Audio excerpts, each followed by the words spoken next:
Você está sintonizado no programa Agenda Econômica, que hoje está examinando o relacionamento bilateral do comércio entre Brasil e União Europeia. Nós estamos recebendo aqui em nossos estúdios a doutora Ana Paula Zacarias, embaixadora da União Europeia no Brasil. Participa do programa o jornalista Ronaldo Martins. Embaixadora, nós tínhamos já mencionado, de certa forma, o papel que os BRICS podem ter, porque eles causam um impacto importante no comércio internacional. São grandes países, todos eles, né, com os quais a União Europeia mantém relacionamento forte também, mas individualmente, evidentemente. Mas, dado o peso expressivo dos BRICS, mas também o fato de que são economias emergentes, que lançaram muito recentemente um banco de investimentos, portanto, com iniciativas, digamos, agressivas do ponto de vista do desenvolvimento da economia, qual o cenário que surge a partir de um papel mais protagonista dos BRICS nesse relacionamento e que inclui, no caso, um dos BRICS, que é o Brasil, no relacionamento com a União Europeia? Como disse, a União Europeia tem um relacionamento direto com cada um dos BRICS. Aliás, todos são nossos parceiros estratégicos. A União Europeia tem 10 parceiros estratégicos e desses 10, os BRICS fazem parte. Todos os 5? Todos os 5 dos BRICS. Por quê? Porque todos eles têm um relacionamento especial, histórico já conosco. Todos eles têm uma influência direta naquilo que pode ser o futuro da União e daquilo que é o nosso relacionamento econômico, sem dúvida nenhuma. O nosso relacionamento com a China é de uma grande relevância. A Rússia, nosso vizinho, não é? Com quem temos uma relação muito intensa e também importantes relações ao nível da energia, que são um aspecto fundamental para nós. A Índia, que é uma grande democracia, tal como o Brasil e a África do Sul, que se constituem no IPSA, que é também um interlocutor muito interessante, são países que, como mencionou, são grandes economias emergentes que estão a transformar o mundo. O mundo está se tornando um mundo multipolar. A União Europeia quer ver-se como um desses polos também. É interessante que às vezes dizemos que mesmo o maior dos nossos Estados-membros é pequeno comparado com os outros tão grandes, não é? Com umas dimensões territoriais, populacionais e hoje a demografia conta também. Então, é muito interessante que esse novo mundo multipolar, onde a União Europeia mantém uma relação com todos esses novos polos económicos e também polos de poder político, porque também têm uma grande relevância política. Agora, em relação ao Brasil, nós temos um relacionamento muito especial e de muito longa data que não foi afetado pelos outros, pela participação ou pelo nosso relacionamento com os outros BRICS. Como eu disse, o nosso relacionamento, quer da União Europeia com o Brasil, quer dos nossos Estados-membros com o Brasil, é muito, muito longo e temos uma história muito antiga. Temos, sobretudo ao nível económico, empresas europeias que estão neste país há mais de 100 anos, fazendo parte do tecido económico brasileiro, do tecido social brasileiro. Foram empresas que trouxeram muita inovação para o Brasil e também programas sociais de grande relevo que depois foram replicados por outras empresas. Então, esse relacionamento tão antigo, tão profícuo, tão enraizado no tecido económico e social brasileiro, eu acho que é muito importante e vai continuar seguramente. Senhora, nós já falamos um pouco da questão da crise, a senhora falou também um pouco da pauta, né, desse comércio. Nós temos alguns dados aqui, né? Hoje, praticamente a metade das exportações do Brasil para a União Europeia são commodities, né? Produtos básicos, 36% manufaturados, 14% semi-manufaturados. Com a crise, quanto ao contexto da zona do euro, esse percentual tende a mudar, tem mudado? Há algum reflexo nessa pauta específica de exportações? Até agora não. até agora não sentimos que tivesse havido... Nós temos uma relação, como diz, que é bastante diversificada, não é? E não temos sentido que haja uma diminuição da estrutura do nosso comércio com o Brasil. O que aconteceu foi um maior nível de exportações da União Europeia, que os países, sobretudo, que estavam mais em crise, tentam também sair da sua situação mediante a exportação. Há um apelo muito grande à exportação. Então, de alguma forma, a nossa balança comercial vai se tornando mais equilibrada. Sim. Não é? Nesse sentido, podemos dizer que há um maior equilíbrio, porque a União Europeia sempre foi deficitária em relação ao Brasil. Estamos agora entrando numa fase em que as duas economias se encontram numa fase mais equilibrada em termos de relações comerciais. Mas a estrutura de comércio não se tem alterado profundamente. Aliás, é interessante que grande parte das exportações europeias, elas vêm de empresas com grande valor tecnológico agregado. E é exatamente essa área da cooperação em ciência e tecnologia que constitui, digamos, um dos pilares centrais do nosso relacionamento com o Brasil também. Hoje, 95% das exportações da União Europeia para o Brasil são manufaturados. Produtos de valor agregado alto. Produtos de valor agregado alto, sem dúvida. E daí um interesse também em que nós possamos ter um nível de cooperação interessante na área de ciência e tecnologia, que está crescendo muito. Temos muitas empresas europeias aqui na área das telecomunicações, por exemplo, que é uma área muito nova e interessante e que está em franco crescimento. Vamos fazer, por exemplo, agora um grande seminário sobre computação em nuvem, agora que está tanto em tanta conversa sobre todas estas matérias e, portanto, é interessante ver como isso se tem desenvolvido no sentido de se gerar mais cooperação, uma cooperação que é entre parceiros, entre iguais, na área de ciência e tecnologia. Agora, fica uma dúvida, embaixadora, porque se alguns países foram afetados até muito duramente, né, pela crise na União Europeia, Grécia, começou nos Estados Unidos, né? E nesta crise, muito desemprego, alguns ramos industriais foram também duramente afetados, não só o funcionalismo público, né? Há repercussões até mesmo na legislação trabalhista. Ou seja, como é que não houve alteração, né? Por que, digamos, se um determinado ramo teve a sua produção ou diminuída, como é que isso não foi, de alguma forma, compensado ou não afetou, de alguma forma, o relacionamento com o Brasil? Porque nós sabemos que há, na indústria naval, na Grécia, por exemplo, o impacto é tremendo, né?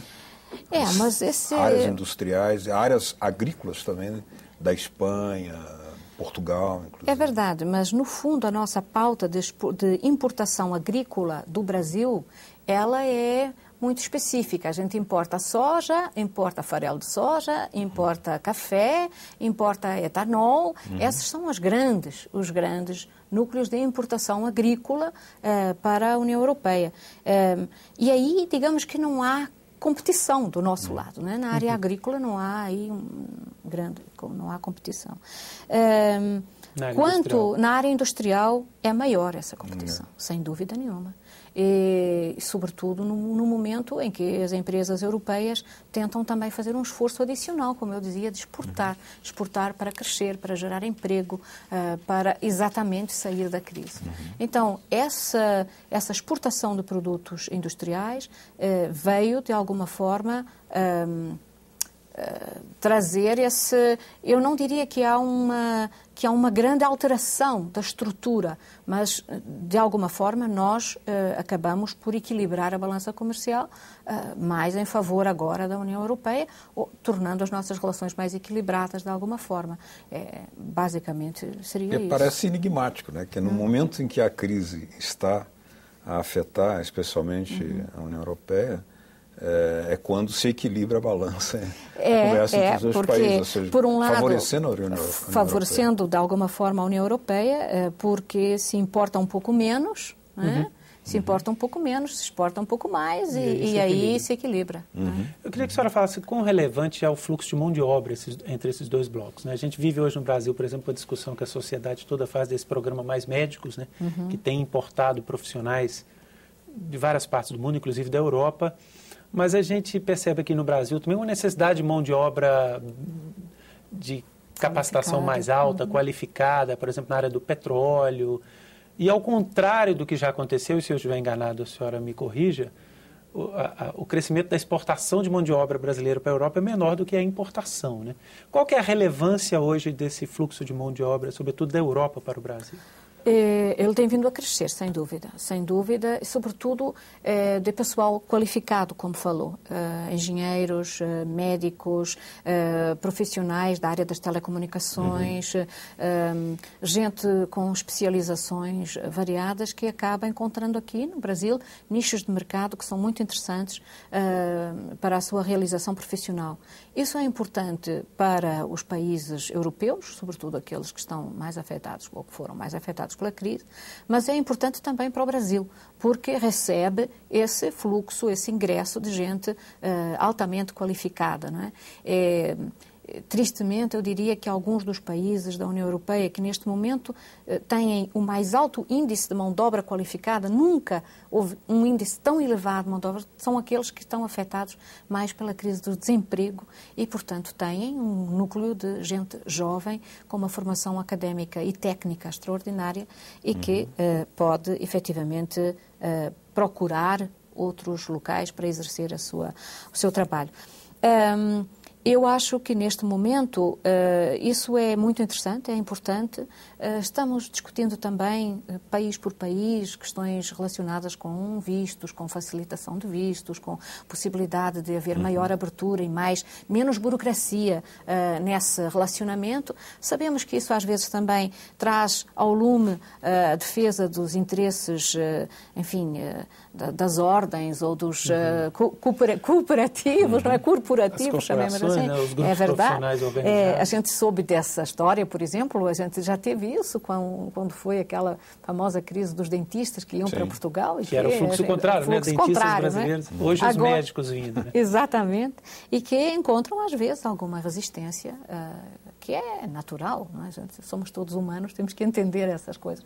Mas que, do ponto de vista global, geral, beneficia quer a União Europeia, quer os países da União Europeia, quer o Brasil. Esse fluxo de gente que está chegando, que não ameaça, não põe em causa aquilo que existe, pelo contrário, vem adicionar, trazer um plus a nosso relacionamento. Só para que a senhora tenha o seu cálculo, hoje são 70 mil engenheiros estrangeiros trabalhando no Brasil. Exatamente. Não houve o estardalhaço que se fez na imprensa médicos, em relação aos médicos. E um percentual bem menor que de outros países, né? Porque o fluxo de mão de obra é algo comum na economia mundial. E eu acho que esse fluxo é fundamental. Eu acho que o Brasil está fazendo agora um esforço muito interessante para levar estudantes também e professores para fora nesse programa Ciências Sem Fronteiras. Se somarmos todos os números dos estudantes que preferiram países europeus, países da União Europeia, o somatório deles é muito maior do que para qualquer outra região do mundo. Então, isso explica o interesse que os estudantes brasileiros têm pela Europa, por questões históricas ou mesmo pela qualidade do ensino que ali é ministrado e que pode ser interessante para eles.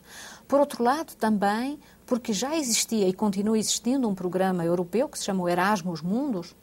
O Erasmus é um programa muito interessante, que traz jovens de um país para outro e ficam durante um ano fazendo aquilo que aqui se chamam graduações sanduíche, não é? A pessoa faz um ano fora, noutro país. Eu acho que a lógica do Sem Fronteiras. É a lógica do Ciências Sem Fronteiras. É só no âmbito europeu. No âmbito europeu, esse programa teve uma repercussão imensa para a constituição do que nós possamos chamar de uma identidade europeia. Porque esses jovens que passam um ano noutro país passam a conhecer, passam a estar presentes, a saber de que é que se trata e essa amizade, essa capacidade de relacionamento foi extremamente importante para a constituição da identidade europeia. O Erasmus Mundus é um programa similar que já existe entre a União Europeia para fora e tem uma janela especial para o Brasil. E isso foi muito interessante durante muitos anos. Estudantes europeus vindo para cá e estudantes brasileiros indo para lá. De alguma forma foi o pai do Ciência Sem Fronteiras, não é verdade? Agora, a senhora não acha que esses programas, eles levam necessariamente a uma atualização dos regimes de validação dos diplomas, coisas que ainda é um pouco diferenciada de país, para que depois não surjam situações onde a pessoa se forma e não pode praticar uma ou outra profissão? Sem dúvida, há aí um grande trabalho a fazer. Há um grande trabalho a fazer, como eu digo, quer no intercâmbio juvenil, que depois vai trazer todas essas problemáticas, não é? Da questão dos diplomas, que é fundamental, o reconhecimento dos diplomas, para os jovens que estão a terminar os seus estudos e para os profissionais que depois precisam de fazer essa circulação. Hoje em dia somos cidadãos do mundo, hoje já ninguém consegue viver isolado no seu próprio cantinho, não é? Então, cada vez mais os jovens procuram, e as empresas buscam oportunidades em qualquer lugar, não é? Onde se possam estabelecer, não só às vezes para ganhar mais dinheiro, não é só isso que conta. É muitas vezes um país onde haja segurança, onde as pessoas vivam bem, onde a qualidade de vida seja boa, onde o clima seja interessante.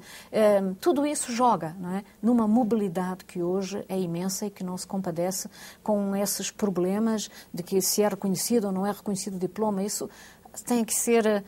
A sociedade vai avançando mais rapidamente, às vezes, do que os processos legislativos, não é? Então, a gente tem que fazer com que a legislação ande rapidamente atrás dos processos que a sociedade cria no seu conjunto. No próximo bloco, a Agenda Econômica estará examinando aqui a cooperação possível na área de ciência, tecnologia e inovação e também a estratégia de algumas empresas brasileiras na compra de ativos em empresas europeias, exatamente em razão da situação econômica que lá atravessa. Continue com a Agenda Econômica.